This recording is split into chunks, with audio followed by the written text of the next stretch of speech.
Like our friends over at Generation Tech, many people in the Star Wars galaxy were xenophobes, especially among the ruling humans of the Galactic Empire.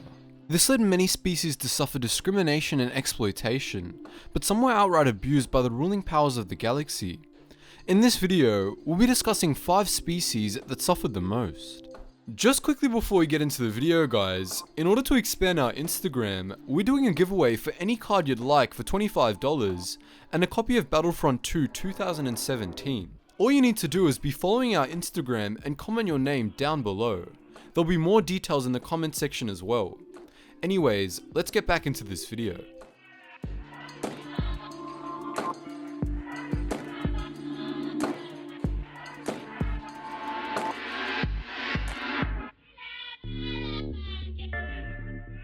First up, we have the Mon Calamari.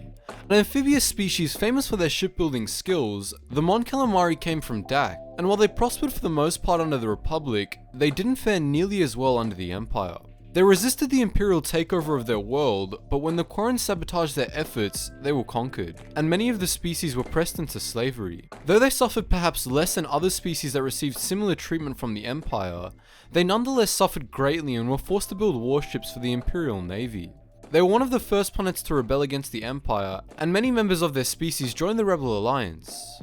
Their conditions improved after this, though things would sour once again in the Legacy era, when they were nearly exterminated by Darth Krayt's Sith Empire and the rest were enslaved. Next, we have the Lorridians, whose mistreatment was cruel and unusual to the extreme. 4,000 years before the Clone Wars, the Cairn Sector, a remote cluster of worlds in the Outer Rim, seceded from the Republic and became the Argazdan Redoubt, ruled by humanocentrist Argazdan nationalists. They brutally oppressed the other races of the sector, and when the near-human Lorridians aided the Amaltan resistance, they were subjugated and enslaved. Aside from the normal brutality that slavery entails, the Lorridians were forbidden from as much as speaking to each other under the punishment of death to prevent revolt. As a result, the Lorridians developed a language of subtle gestures and expressions to communicate, and eventually threw off the Argazdans with Republic help.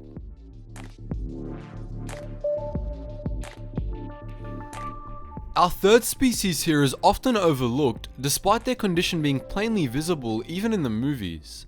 I'm talking of course about the Ugnaughts, the short alien labourers from Bespin that are seen in episode 5. The Ugnaughts were consistently exploited by the colonizers of that region of space, often being tricked into generational service or just outright kidnapped. The CIS did this during the Clone Wars, when General Grievous conquered Gentes and enslaved the Ugnaught population to work in droid factories, and more famously, during the time of the Empire in Bespin, where Ugnaughts were permanently employed with poor conditions in the Tabana facilities. Up next, we have the Wookiees. The Wookiees were abused even before joining galactic civilization, as their planetary neighbours, the Trandoshans, invaded their world frequently to hunt or enslave them. This problem was more or less constant throughout galactic history, and though with the Republic the situation improved, the Empire utterly subjugated Kashyyyk and enslaved almost all Wookiees in some way, using many for manual labour on large construction projects, which included the Death Star. And by far, the most exploited species in the Star Wars galaxy were the Twi'leks, especially Twi'lek females.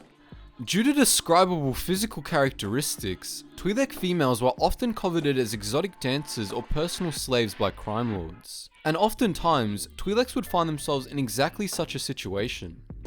The slave trade started from Rylos' discovery and was mostly ignored by the Republic, allowing it to become deeply entrenched in Twi'lek society. It didn't help that the Twi'leks themselves often downplayed the situation or even considered it a good way to spread their influence across the galaxy. It was commonplace for Twi'lek children to be kidnapped and trained as slaves, and many lived their whole lives in such conditions. We've done a whole video dedicated to this topic in the past, though it's quite old, and if you want more information, you can check out that one next. I'll leave it at the end of the video. So, that's the 5 most abused species in the Star Wars galaxy. Though, by no means are they the only abused species, cause there's plenty more. Anyways, let me know what you think. And if you were to live as a member of one of these species during the height of their misery, which species would you choose to be a member of? Let me know in the comment section below. Anyways guys, as always, Thanks for watching, and I hope to see you in the next video.